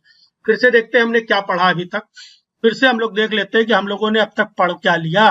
तो हम लोगों ने क्या पढ़ लिया, जरा ध्यान लगाते हैं, क्या पढ़ा। बताया गया कि इंसुलिन था, इंसुलिन खुद से सोचो और अब मैं बोल रहा हूं आप सोचते रहो। इंसुलिन किससे जुड़ा, आरटीके से जुड़ा, आरटीके एक्टिवेट हुआ, आरटीके ने क्या किया, IRS1 को एक्टिवेट कर दिया, IRS1 ने क्या किया, PI3K को एक्टिवेट कर दिया, PI3K को, अब PI3K ने क्या कर दिया, PIP2 को PIP3 में चेंज कर दिया, और PIP3 ने क्या कर दिया, PDK1 PDK2 को एक्टिवेट करा, यही था ना, PDK1 PDK2। अच्छा एक बात ध्यान लगाना, जो नए लोग सोचेंगे अरे याद कैसे होगा, सब याद होगा, मैं क्लास में बोल रहा हूँ, यही समय आप लिख लीजिए, बार बार लिखिए, सब याद हो जाएगा। और एक्चुअली में जब क्वेश्चन आता है ना तो वो याद दिलाता है आपको, वो क्वेश्चन आता है वो रट्टू तोता लोगों के लिए नहीं है, वो आपको याद दिलाएगा चीजें, वो आपको खुद याद दिला देगा, क्वेश्चन आपको खुद याद दिलाएगा कि ऐसा होता है कि नहीं, तब आपको खुद लगेगा कि अरे ये स्टेप तो यहाँ होता है, ये यहाँ क्या कर रहा है ना, तो आपको खुद याद आ जाएगा। और PDK1 PDK2 क्या करेगा, PDK1 और PDK2 क्या करेगा, मिल करके AKT को एक्टिवेट करता है। एक्चुअली में ध्यान लगाते थोड़ा और एडिशनल बता देते हैं। देखो PDK1 जब होता है, PDK1, ठीक है, हाँ मेम्ब्रेन बाउंड ही रहता है, इसको समझाने के लिए मैंने अलग किया है बस, ये मेम्ब्रेन बाउंड रहेगा PDK1, ठीक है, नहीं रुक जाइए गड़बड़ हो रहा है, PDK1 नहीं, PDK1 मेम्ब्रेन बाउंड नहीं रहेगा, PDK1 जो होगा PIP2 और PIP3 जो होगा वो मेम्ब्रेन बाउंड रहेगा, PDK1 नहीं रहेगा मेम्ब्रेन बाउंड। PDK1 क्या होता है, एक्चुअली में होता क्या है कि PDK1 जो होता है पहले AKT को खुद से एक्टिवेट करने की कोशिश करता है, PDK1 जो है वो AKT को खुद से एक्टिवेट करने की कोशिश करता है, ठीक है, लेकिन ये पूरी तरह से एक्टिवेट कर नहीं पाता है। बात समझो, आप कोई कांड करके बैठे हो, कोई गलती कर रहे हो, मम्मी अकेले बैठ के आपको समझा रही है, लेकिन पूरी तरह से आपको समझा पाई नहीं है। अब फोन किया गया कि एजी आप भी आइए, आप भी कुछ समझाइए, तो एजी जो है वो पीडीके 2 है, वो भी आएंगे, वो मिलके, दोनों मिलके, फिर पहले अकेले पीडीके करता है, but it can not fully activation, है ना, it can not perform full activation of the एकेटी, है ना। इसके लिए क्या चाहिए, फिर से एक और एंजाइम चाहिए पीडीके 2, और इसका एक्टिवेटेड फॉर्म को एमटॉर लिखा मिलेगा, ध्यान लगाना, एमटॉर C2 लिखा मिलेगा, एमटॉर C2। अब ये एकेटी एक्टिवेट हो चुका है। अब ये एक्टिवेट आकर के बहुत सारे काम करेगा। अब ये क्या काम करेगा, इसकी चिंता तनिक भी मत करे, तनिक भी मत करे। आप लोग क्या करें, केवल और केवल एक काम करें, क्या काम करें कि आप लोग इसको फिर से बनाने की कोशिश करें। यहां पर भी मैंने बना रखा है, इससे भी आपको समझ में आ जाएगा। दो तरह से मैंने समझाने की कोशिश की है, क्योंकि ये बहुत इंपॉर्टेंट टॉपिक है, बहुत इंपॉर्टेंट टॉपिक है ना। ये देखिए नजारा, पढ़ने में नहीं आएगा, वही वाला देखते हैं, वही वाला देख लेते हैं, ये पढ़ने में नहीं आएगा आपको। ये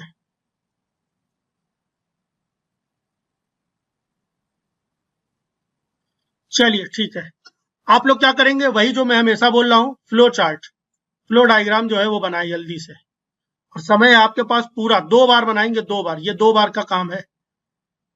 10 मिनट पूरा दिया जा रहा, 8:32 हुआ है ना। सिर्फ पढ़ना नहीं है कि पढ़ के गए हैं, आप जब क्लास छोड़ के निकलो तो आपको लगे कि हमें इंसुलिन की सिग्नलिंग आती है, क्वेश्चन पूछो तो जाने।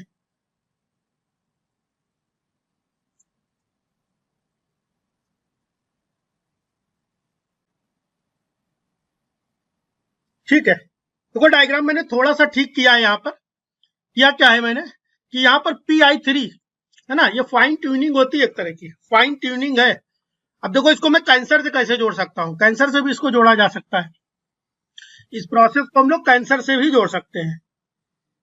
ठीक है, होता क्या है कि PI3 जो है, PIP2 थोड़ा सा मैग्नीफाई करते हैं इस चीज को, अब ठीक है, ज्यादा हो गया, अब ठीक है ना। PIP2 जो है, PIP2 ये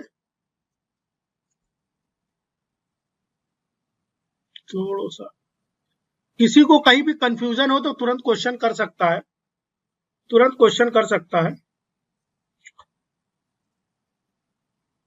ठीक है, आ जाते, PIP2 है, PIP2 किस में चेंज होता है, PIP3 में, और इसको कराने की जिम्मेवारी रहती है PI3K की, PI3K की इसकी, ये कराता है काम। और ये PIP3 क्या करता है, PIP3 देखो नॉर्मली PIP3 ऐसे रहता है, PIP3 जो है, PIP3 मेम्ब्रेन बाउंडेड रहता है। अब PDK1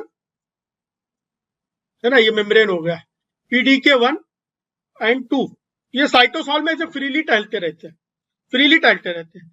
जैसे ही PIP3 फास्फोराइलेट हो जाता है, जैसे ही फास्फोराइलेट हो जाता है, ये फास्फोराइलेट हो जाता है, इसको मिल जाता है डॉकिंग साइट। इसको क्या मिलती है, डॉकिंग साइट्स मिलती है, डॉकिंग साइट मिल जाती है। डॉकिंग साइट, देखो डॉकिंग साइट का बड़ा इंपॉर्टेंट रोल है, डॉकिंग साइट मिल जाती है। ठीक है, डॉकिंग साइट, अच्छा इतनी बहुत ज्यादा मैं भावुक होकर बहुत सारे फॉस्फेट लगा दिया हूं, उसके लिए सॉरी, है ना, 3 फॉस्फेट लगाना चाहिए था, बस ठीक है। जैसे इसके पास 3 फॉस्फेट आ जाते हैं, इसको मिल जाती है डॉकिंग साइट, ये जाता है ना। नॉर्मली तो ये साइटोसॉल में ही पाया जा रहा है, नॉर्मली तो साइटोसॉल में पाया जाता है, ये जाता है पहले इसके पास, इसके पास जाकर के खुद को करता है एक्टिवेट, है ना, मेम्ब्रेन के पास जाता है, क्योंकि ये तो मेम्ब्रेन बाउंडेड है, इतना तो जाहिर सी बात है भाई, अगला तो मेम्ब्रेन से बाउंडेड है, वो डिफ्यूज होना नहीं है, तो अगर आपको एक्टिवेट होना है तो आपको खुद मेम्ब्रेन के पास आना पड़ेगा, है ना। ये मेम्ब्रेन के पास जाएगा और ये हो जाएगा एक्टिवेट, ये एक्टिवेट हो जाएगा, और जैसे ही एक्टिवेट हो जाएगा ये एकेटी को बुलाएगा, एकेटी को बुलाएगा, एकेटी को एक्टिवेट करेगा, बट एकेटी जो है वो पूरी तरह से एक्टिवेट अभी हो नहीं पाया है। तब तक आएगा PDK2, कहेगा बड़े भाई को भी बुलाना पड़ेगा, बड़ा भाई आया, उसने फिर से एकेटी को और एक्टिवेट किया। अब एकेटी की पूरी तरह से एक्टिवेट हो गया, और पूरी तरह से एक्टिवेट होने के बाद में इस तरह के कार्य को किया। ठीक है, उम्मीद है इतनी बात सबको समझ में आ गई होगी। देखते हैं कुछ ऊपर छूटा तो नहीं, कुछ ऊपर छूटा, ये सब समझा दिया। ये फ्लो चार्ट है, देखो फ्लो चार्ट भी इसे यही चीज बताना चाह रहा है। फ्लो चार्ट क्या बता रहा है, इंसुलिन है bind to the extracellular alpha subunit of the insulin receptor, है ना। इंसुलिन रिसेप्टर RTK जो रिसेप्टर टायरोसिन काइनेज जो अपना डाइमर बना लिया, उसका ऑटोफॉस्फोराइलेशन हुआ, IRS1 एक्टिवेट हुआ, PI3K एक्टिवेट कर दिया, PI3 ने क्या कर दिया, PIP2 को एक्टिवेट कर दिया। PIP2 ने क्या कर दिया, है ना, PIP2 ने क्या कर दिया, PIP2 किसमें चेंज हो गया, PIP3 में चेंज हो गया। PI3 के कन्वर्ट्स PIP2 टू PI3 के, है ना।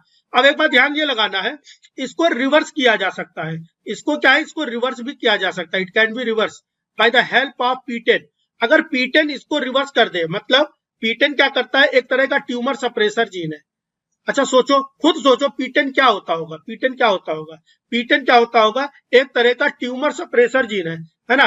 वो क्या करता होगा, चूंकि ये काइनेज की तरह काम कर रहा है तो वो फास्फेटेज की तरह काम करता होगा। यहाँ पर एक काइनेज है, यहाँ पर PI3 के जो है वो काइनेज है, वो फास्फेट ऐड करता है और ये क्या करता है, फास्फेट रिमूव करता है, फास्फेट को रिमूव कराता होगा।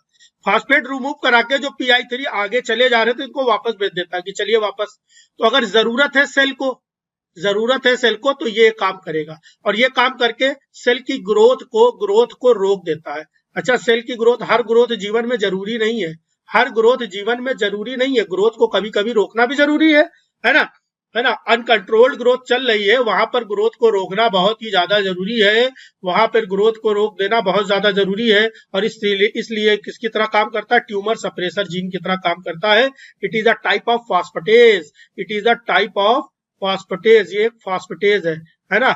ये क्या है, एक तरह का ये फास्फेटेज, एक ट्यूमर सप्रेसर जीन है, ट्यूमर सप्रेसर है ना, और ये फास्फेटेज की तरह काम करता है। ये PIP3 को PIP2 में फिर से चेंज कर देता है, PIP3 को फिर से PIP2 में चेंज कर देता है और जो भी सिग्नलिंग थी उसको रोक देता है। उम्मीद है P10 का मतलब समझ में आया होगा। और जब हमने कैंसर पढ़ाया था तो कहीं ना कहीं P10 जरूर आया होगा। क्या आपको याद है वो P10 आया था कि नहीं आया था? कितने लोग को याद है वो P10 के बारे में? निशा मैम को याद है, ठीक है। निशा मैम बहुत दिनों से इंतजार कर रही कि जल्दी ये पूरा पढ़ा दे हमको, फिर हम जा करके जल्दी से कैंसर के भी क्वेश्चन कर ले जाए, सारे कर ले जाए। तो सारे अभी जैसे उन्होंने लगभग 15 शायद 20 क्वेश्चन बताई थी, 20 क्वेश्चन नहीं हो पाए, 20 क्वेश्चन नहीं हो पाए। तो अब जितनी सिग्नलिंग पढ़ ली है, अब उम्मीद है उसमें से 2-3 हो जाएंगे, 2-3 हो जाएंगे, है ना, 2-3 और हो जाएंगे। फिर धीरे धीरे और पढ़ेंगे, थोड़ी सी सिग्नलिंग और पढ़ेंगे। सिग्नलिंग हो सकता है, उम्मीद है 15 अगस्त तक सिग्नलिंग कंप्लीट हो जाएगी पूरी तरह से। और 15 अगस्त के बाद में एक अलग बैच स्टार्ट होगा जो टारगेट करेगा, है ना, जो टारगेट किसको करेगा, जून के एग्जाम को। तो उसमें आप लोग भी रहेंगे और जून के एग्जाम वाले भी थोड़ा थोड़ा सा पढ़ते रहेंगे, उनको भी थोड़ा थोड़ा पढ़ाते रहेंगे, जून के लिए रेडी करेंगे उनको, क्योंकि अब ज्यादा समय बचा नहीं, 15 तारीख।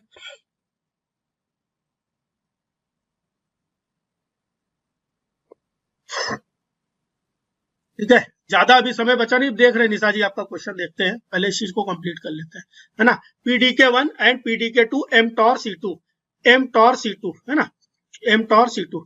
ये कहानी उम्मीद है समझ में आ गई। अब हम लोगों को इसके आगे कहानी समझनी है। हमको याद है हमने अभी ऊपर का ये वाली बात छोड़ दी है, जो आप देखते ही जान जाओगे, जो आप देखते ही समझ जाओगे, लेकिन अभी भी रोके हुए हैं, अभी कुछ चीजें और समझ लें। अब देखते हैं कैसे अपना काम करता है। अब ओवरऑल AKT तक तो कहानी हम लोग समझ पाए। AKT के आगे की कहानी कैसे चलेगी, अब AKT की आगे कहानी कैसे चलेगी। एक्चुअली में करता क्या है AKT क्या करता है ना, AKT सबस्ट्रेट, है ना, AKT क्या करता है, फास्फोराइलेशन ऑफ AS160 का फास्फोराइलेशन कराता है। AKT सबस्ट्रेट क्या करता है, AS160 का फास्फोराइलेशन कराता है ना। AKT जैसे IRS था ना, इंसुलिन वाला, इंसुलिन का सबस्ट्रेट था, है ना, वैसे यहाँ पर क्या होता है, AS सबस्ट्रेट का मतलब AKT सबस्ट्रेट, और 160 जो लिखा होता है वो मॉलिक्यूलर वेट है, किलो डाल्टन में है शायद, है ना। ये सब जानने को बहुत ज्यादा जरूरी नहीं है, जरूरत नहीं है इन सब चीज को जानने की, ठीक है, बट मन होता है ये सब बातें बता दे कि आप लोग को लगे कि नाम कहाँ से आया। तो AKT क्या करता है, फास्फोराइलेशन करा देता है AS160 का फास्फोराइलेशन करा देता है, ठीक है। AS160 का फास्फोराइलेशन करा देता है, TBC1D4 रैब इज इनहिबिटेड, है ना। जिससे क्या होता है कि एक रैब जो होता है, रैब गैप, है ना, वो इनहिबिट हो जाता है, है ना। और रैब गैप के इनहिबिशन से क्या होता है, रैब रिमेन GTP बाउंडेड। रैब के अंदर के रैब जो होता है ठीक है। रैप गैप जो होता है वो इनिबिट हो जाता है, वो इनिबिट हो जाएगा, अभी ध्यान लगाना भी समझ आ जाएगी चीजें। रैप गैप इनिबिट हो जाएगा, जिससे रैप जो होगा, बात ध्यान लगाओ क्या होता है एक्चुअली में। एकेटी क्या करता है, एकेटी एकेटी फास्फोराइलेट कर देता है AS1 को, AS160 को फास्फोराइलेट कर देता है, फास्फेट ऐड कर देता है ना, AS160 को फास्फोराइलेट कर देता है। और ये क्या करता है, रैप गैप को इनिबिट कर देता है, रैप गैप। गैप का मतलब कितने लोग को याद आ रहा है, गैप का मतलब क्या है, रैप गैप को इनिबिट कर देता है, ठीक है। रैप गैप को इनिबिट कर देगा। रैप गैप, गैप का मतलब होता है GTPase, बहुत बार आ चुका है ये बात, GTPase एक्टिवेटिंग प्रोटीन, है ना। ग्वानिन नहीं, GTPase activating, guanine exchange factor था मैम ये GTPase एक्टिवेटिंग है, ठीक है। याद समझ में याद आ रही नहीं बात, GTPase एक्टिवेटिंग प्रोटीन जो है उसको एक्टिवेट कर देता है। अब आप खुद सोचो, GTPase अगर एक्टिवेट होगा तो वो क्या करेगा। GTPase नाम से क्या पता चल रहा है, नाम से पता चल रहा है कि GTPase क्या करता होगा, GTP को तोड़ देता होगा। GTPase क्या करता होगा, GTP को तोड़ देता होगा, काहे में, GDP में चेंज करता होगा, ठीक बात है। और GDP में अगर चेंज हो जाएगा तो ये GDP जिससे भी जुड़ी हुई है, ये जिससे भी जुड़ी है, किससे जुड़ी हुई है, रैप से जुड़ी हुई है, रैप से, ये किससे जुड़ी हुई है, रैप से, तो रैप इनएक्टिव हो जाएगा, रैप इनएक्टिव हो जाएगा। अलग लेकर के इस बात को जरा समझने की कोशिश करते हैं हम लोग। हमने क्या बोला, GTPase है मान लिया, रैप है, रैप एक प्रोटीन है। रैप क्या है, ये कुछ रब के बंदे हैं, इनके बारे में भी जानेंगे। ये GDP, ठीक है, और GTP, रैप GTP, ध्यान लगाओ, रैप GTP, ठीक है। ये यहां पर जो है, यहां पर है इनएक्टिव, यहां पर है इनएक्टिव, और यहां पर है एक्टिव, यहां पे है इनएक्टिव और यहां पे है एक्टिव। इसको इनएक्टिव से एक्टिव करने के लिए प्रोटीन चाहिए होगा GEF, क्या चाहिए होगा, GEF। GF लेता क्या है, GF लेता है GTP, ग्वानिन एक्सचेंज फैक्टर, अभी मैंने आपको बताया, और निकाल देता है GDP, GDP निकाल के GTP ऐड करता है। ये वाली बात सबको समझ में आ रही कि नहीं आ रही है, ये बात सबको समझ में आ रही कि नहीं आ रही। अब गैप क्या करेगा, गैप खुद ही सोचो, सब कुछ जो भी है सबके, इसलिए मैं फुल फॉर्म बताने की कोशिश ज्यादा करता हूँ, फुल फॉर्म में बहुत चीजें समझ में आ जाएंगी। गैप क्या करेगा, गैप GTPase एक्टिवेटिंग प्रोटीन है। गैप क्या करेगा, गैप GTP को तोड़ देगा, और चेंज कर देगा GDP में, GTP को तोड़ देगा और चेंज कर देगा किसमें, GDP में। तो अब हमको ये बताओ, अगर GEF हो, अच्छा ये एक्टिव है ना, ये कैसा एक्टिव, अगर GEF होगी, मन में सोचो खुद, तो क्या रैप एक्टिव होगा कि नहीं होगा, सर एक्टिव होगा। अगर GEF है तो रैप एक्टिव होगा कि नहीं होगा, रैप सर एक्टिव हो जाएगा। अगर गैप है तो क्या रैप एक्टिव हो पाएगा, सर तब रैप एक्टिव नहीं होगा, तब वो इनएक्टिव में चेंज होगा। लेकिन अगर गैप को ही इनिबिट कर दो, अगर गैप ही हट जाए तो क्या फिर इसकी GDP टूटेगी, सर इसकी GDP टूटेगी ही नहीं, एज इट इज रह जाएगी, तो ये एक्टिव बना रहेगा, बिल्कुल सर, रैप कैसा हो जाएगा, एक्टिव बना रहेगा, है ना। सब लोग को ये बात समझ में आ गई। तो होता क्या है, इस बात को जरा समझते हैं, AKT का क्या होता है, फास्फोराइलेशन होता है, जो एक तरह का, है ना, फास्फोराइलेशन ऑफ AKT क्या कराता है, फास्फोराइलेशन ऑफ AS160, इसको TBC 1D4 के नाम से भी जान रहे हैं, है ना। ये एक तरह का रैप गैप, है ना, ये क्या करता है, रैप गैप को इनिबिट कर देता है। रैप गैप इनिबिट हो जाएगा तो हमने फिर से बताया, रैप का गैप इनिबिट हो जाएगा तो रैप पे GTP बाउंड रहेगा, रैप हमेशा के लिए एक्टिव हो जाएगा, और रैप एक स्मॉल मोनोमेरिक यूनिट है। ये क्या करता है, रैप क्या करता है, GLUT4 को वेसिकल को ट्रांसलोकेट करा देता है, GLUT4 वेसिकल को ट्रांसलोकेट कराने का काम करता है। देखो रैप क्या करता है ना, GLUT4 के वेसिकल को, मान लिया ये बात हमने सर क्या बताई, मान लिया ये सेल है, ये सेल मेम्ब्रेन है, इसमें GLUT4 पाया जा रहा है, खूब सारा GLUT4, या ऐसे नहीं, मजा नहीं आया, मजा आया ही नहीं तो क्या किया जाए, है ना। अब इस वेसिकल बना लेते हैं, वेसिकल बना लिया और इस वेसिकल के अंदर खूब सारा GLUT4 है, खूब सारा GLUT4 है। लेकिन ये वेसिकल कहाँ तैर रहा है, ये न्यूक्लियस बना दिया। ये वेसिकल कहाँ तैर रहा है सर, ये साइटोसॉल में तैर रहा है ना, ये साइटोसॉल में तैर रहा है। अब होगा क्या, अभी पूरी पूरी सिग्नलिंग फिर से रिवर्स करेंगे, पूरी सिग्नलिंग रिवर्स गियर में चलाएंगे, है ना। अब हम लोग को करना क्या है, बाहर, अब ये सेल है और सेल के बाहर क्या पड़ा हुआ है, सेल के बाहर क्या पड़ा हुआ है, ब्लड है, और ब्लड में, है ना, ग्लूकोज है। हम लोग चाह रहे हैं कि ये ग्लूकोज सेल के अंदर आ जाए, लेकिन सेल के अंदर ग्लूकोज कैसे आ जाए, यहाँ पे कोई रिसेप्टर तो है नहीं, रिसेप्टर तो है नहीं। रिसेप्टर कहाँ है, रिसेप्टर इसके अंदर भरा हुआ है GLUT4, ग्लूकोज ट्रांसफरेज जो है ना, वो भरा हुआ है GLUT4, GLUT4, GLUT4 इस रिसेप्टर के अंदर, इस वेसिकल के अंदर है, इस वेसिकल के अंदर ग्लूकोज रिसेप्टर पाया जा रहा है, वेसिकल के अंदर, है ना, वेसिकल के अंदर पाया जा रहा है।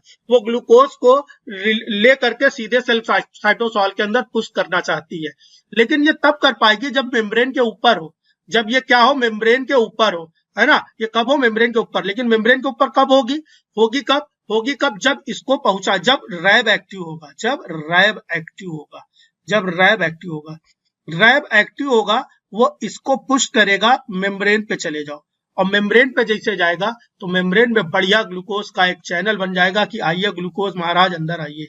ऐसे खूब सारे चैनल बनेंगे जहां से ग्लूकोज अंदर आना शुरू हो जाएगा। इस तरह से सेल के अंदर ग्लूकोज पहुंचता है, सेल के अंदर ग्लूकोज पहुंचता है। रैब क्या करता है, रैब GLUT4 के वेसिकल्स को साइटोसॉल में ले जाकर के, प्लाज्मा मेम्ब्रेन पे ले जाकर के अटैच करा देता है। GLUT4 vesicle move to the plasma membrane, plasma membrane पे मूव कर जाते हैं। GLUT4 का इंसर्शन होता है in the plasma membrane, plasma membrane पे, ये प्लाज्मा मेम्ब्रेन थी, इस पे GLUT4 का इंसर्शन हुआ और ग्लूकोज का अपटेक हो गया। क्या सबको वाली बात समझ में आ रही कि नहीं आ रही है? ठीक है, थोड़ा कॉम्प्लेक्स है, थोड़ी सी सिग्नलिंग कॉम्प्लेक्स है, लेकिन क्या किया जाए, तरुण जी और साक्षी मैम, ये थोड़ा सा सिग्नलिंग कॉम्प्लेक्स है, ठीक है, कॉम्प्लेक्स है, लेकिन हम लोग को याद करना है हमेशा से। अब हम लोग रिवर्स गियर में चले, एक बार रिवर्स गियर में चले, और कुछ भी मेरे सामने लिखा नहीं है, आप लोग अपने मन से सोचें और मैं अपने मन से बताने की कोशिश करता हूँ। सेल सिग्नलिंग पढ़ने का सबसे प्यारा लहजा यही है कि एक बार सीधे चले, सीधे चलते हुए सोचे, और एक बार उल्टा चलते हुए सोचे, है ना। तो इस बार उल्टा चलने की कोशिश करते हैं। क्या किया हमने, खा लिया खूब अच्छे से, खूब अच्छे से मिठाई उठाई खा ली, बढ़िया छेना रसगुल्ला मिल गया, फ्री का, निपटा दिए 5 6 10 पीस। अब हुआ क्या, हमारी बॉडी, हमारे ब्लड में एकदम से शुगर की हाइक हो गई, ग्लूकोज की हाइक हो गई। अब ये ग्लूकोज चाह रहा है कि ब्लड से, है ना, ब्लड में ग्लूकोज बढ़ जाएगा तो बहुत सारी समस्याएं आने वाली हैं। ये ग्लूकोज क्या चाह रहा है कि ब्लड से हम लोग पहुंच जाएं, कहां पर पहुंच जाए मेरे भाई, ब्लड से सेल के अंदर पहुंच जाए। लेकिन सेल के अंदर पहुंचने के लिए हमको GLUT4 मांगता है, लेकिन ये GLUT4 पड़ा कहां पे है, GLUT4 पर चाहिए, GLUT4 कहां है, GLUT4 कहां चाहिए, सेल की मेम्ब्रेन पे चाहिए, लेकिन GLUT4 पड़ा कहां पे है, सेल के साइटोसॉल में पड़ा हुआ है, और वेसिकल के अंदर भरा हुआ है सब। हम लोग क्या चाहते हैं कि ये वेसिकल किसी तरह से आकर के मेम्ब्रेन तक पहुंच जाए। तो मेम्ब्रेन तक पहुंचाने के लिए हमें चाहिए रब, रब का ही सहारा है, रैब, रैब। लेकिन रैब एक्टिव होंगे, है ना, रैब एक्टिव अगर होंगे तभी वो पहुंचा पाएंगे, तभी वो पहुंचा पाएंगे इस GLUT4 के वेसिकल को मेम्ब्रेन पे। रैब को एक्टिवेट करने के लिए क्या करें, सबसे पहले हम लोग क्या करें कि जो रैब को इनएक्टिवेट करे हुए है उसको इनएक्टिवेट कर दो, है ना, इनएक्टिवेट करे हुए इसको इनएक्टिवेट कर दो। आपके जीवन में भी बहुत सारे इनएक्टिवेटर हो सकते हैं, हो सकता है आपका कोई मित्र ऐसा हो जो आपको पढ़ने ना दे रहा हो, कोई आपका ऐसा मित्र हो जो आपको पढ़ने ना दे रहा हो, तो सबसे पहले उस मित्र को ही इनएक्टिवेट कर दो, तो आप पढ़ने लग जाओगे। तो there should be inactivation of the inactivator, there should be inactivation of the inactivator, है ना। There is a very important या obligate requirement of the inactivation of the inactivator which can be facilitated by the phosphorylated AS160, है ना, जिसको AS160 phosphorylated manner में, है ना, कर सकता है काम। लेकिन AS160 को फास्फोराइलेट कौन करे, तो उसके लिए आता है AKT, है ना, उसके लिए कौन आता है, उसके लिए कौन आता है, AKT महोदय आते हैं। लेकिन AKT कैसे आए, AKT को खुद भी एक्टिवेट करना है हमें, AKT को खुद भी तो एक्टिवेट करना है। तो AKT को एक्टिवेट करने के लिए PDK1 और PDK2 चाहिए। AKT को एक्टिवेट करने के लिए PDK1 और PDK2 चाहिए। लेकिन PDK1 कब एक्टिवेट कर पाते हैं, बात समझो ध्यान से। PDK1 कब एक्टिवेट कर पाते हैं? हर चीज का, हर इंसान के लिए एक मंच होता है, उस मंच पे वो अच्छा परफॉर्मेंस दे पाता है, उस मंच पे वो अच्छा परफॉर्मेंस दे पाता है। तो AKT जो PDK1 और PDK2 है, वो साइटोसॉल के अंदर AKT को एक्टिवेट नहीं कर पाता है। वो कब कर पाता है? जब वो अपनी प्रॉपर डॉकिंग साइट पे जाकर के जुड़ जाए, जब वो अपनी डॉकिंग साइट पे जुड़ जाए। डॉकिंग साइट इसकी क्या है? PIP3 है ना, PIP3 है इसकी डॉकिंग साइट। जैसे मैं रिवर्स गियर में चल रहा हूं, आप लोग भी सोचो, है ना, PDK1 और PDK2 PIP3 के साथ जुड़ता है, ये तुरंत एक्टिवेट हो जाता है ना। और PDK1 और PDK2 जो है PIP3 के साथ जैसे जुड़ता है, ये तुरंत एक्टिवेट हो जाता है। लेकिन ये PIP3 से जुड़े कैसे? सेल में, मेम्ब्रेन में तो PIP2 पाया जाता है। It should be converted into PIP2, it should be converted into PIP3 from PIP2, है ना, which can be facilitated only by the PI3K। PI3 के प्रेजेंस में ही ये हो सकता है। PI3K के ही प्रेजेंस में PIP2 PIP3 में चेंज हो सकता है ना, PIP3 में चेंज हो सकता है। अब PI3K जनरली इनएक्टिव रहता है सेल के अंदर, इसको कौन एक्टिवेट करे? इसको IRS1 एक्टिवेट करे। और IRS1 को कौन एक्टिवेट करेगा? इसको एक्टिवेट करेगा रिसेप्टर टायरोसिन काइनेज। और रिसेप्टर टायरोसिन काइनेज को कौन एक्टिवेट करेगा? इंसुलिन एक्टिवेट करेगा। तो जब इंसुलिन होगा तो रिसेप्टर टायरोसिन काइनेज एक्टिवेट हो जाएगा, वो IRS1 को एक्टिवेट करेगा, वो PIP3 को एक्टिवेट करेगा। PIP3 क्या करेगा? PIP2 को PIP3 में चेंज करेगा। PIP3 क्या करेगा? PDK1 PDK2 को एक्टिवेट करेगा। PDK1 PDK2 क्या करेगा, है ना, AKT को एक्टिवेट करेगा। AKT किसको एक्टिवेट करेगा? AS160 को एक्टिवेट करेगा, जो एक तरह का रैप गैप की तरह काम करता है। और वो क्या कर देगा? रैप को एक्टिवेट कर देगा। रैप क्या करेगा? धक्का देगा किसको? GLUT4 के वेसिकल्स को। वो जाकर के मेम्ब्रेन पे टकराएगी, मेम्ब्रेन पे जाके अटैच हो जाएगी और सारा का सारा ग्लूकोज को पकड़ पकड़ के अंदर की ओर, साइटोसॉल की ओर खींचने लग जाएगी। ये सबको बात समझ में आ गई? जल्दी से सेल सिग्नलिंग खत्म हो जाए। बहुत मेहनत है भाई इसको पढ़ाने में भी। जेनेटिक्स शुरू हो जाए, पढ़ाने में भी कोई मेहनत नहीं है। थोड़ा सा पढ़ा दो, फिर क्वेश्चन लगवाओ। 45 मिनट, 1.5 घंटे क्वेश्चन, आधा घंटा पढ़। मौज वाली यूनिट है जेनेटिक्स, इकोलॉजी, बायोकेमिस्ट्री। बायोकेमिस्ट्री वो यूनिट है जिसकी वजह से मैंने नेट JRF वालों को पढ़ाना स्टार्ट किया था। ठीक है, हरिओम ही वो बंदा था जिसकी वजह से हम नेट JRF पढ़ा रहे। हरिओम है आज भी हरिओम है। वही बताए थे एक सर को कि एक है वो बायोकेमिस्ट्री बहुत अच्छी पढ़ाते हैं, उनको बुला लो। और वहीं से भैया नेट JRF पढ़ाना स्टार्ट हो गया। सन 2020-21 की बात है, 21 की शायद बात है ना। चलिए भाई आगे आते हैं भाई। ग्लूकोज का तो अपटेक हो गया, ठीक है, ग्लूकोज का अपटेक हो गया। अब हम लोगों को क्या समझना आगे, ग्लाइकोजन की सिंथेसिस कैसे होगी। एक तो ग्लूकोज, अब आगे बहुत आसान है। AKT एक काम और करता है, AKT और एक काम करता है, ठीक है जी। हरिओम जी देख रहे हैं, आप हैंड रेस कर रहे हैं, ठीक है। हम आपका कैसे धन्यवाद करें या ना करें पता नहीं, बहुत मेहनत है यार इसको पढ़ाने में।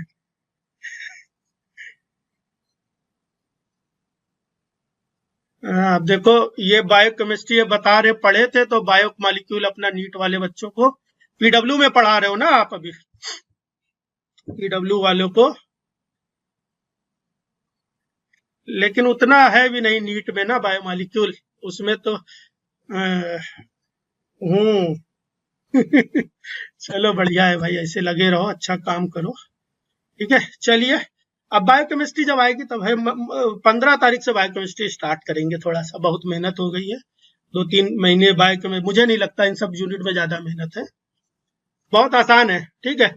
जो 2 बड़ी यूनिट थी, बहुत लोग जो पुराने हैं जुड़े हुए हैं शुरू से, उनको लग रहा है अभी 3 ही यूनिट पढ़ा पाया है। भाई ये 3 यूनिट बहुत बड़ी यूनिट है। मॉलिक्यूलर मैंने 1.5 महीने पढ़ाया था जब पढ़ा रहा था ऑफलाइन, 1.5 महीने मॉलिक्यूलर पढ़ाया था। लेकिन 1.5 महीने में बाकी इकोलॉजी, जेनेटिक्स और बायोकेमिस्ट्री वो 1.5 महीने में खत्म हो गई थी। मॉलिक्यूलर अकेले 1.5 महीने ले रहा था।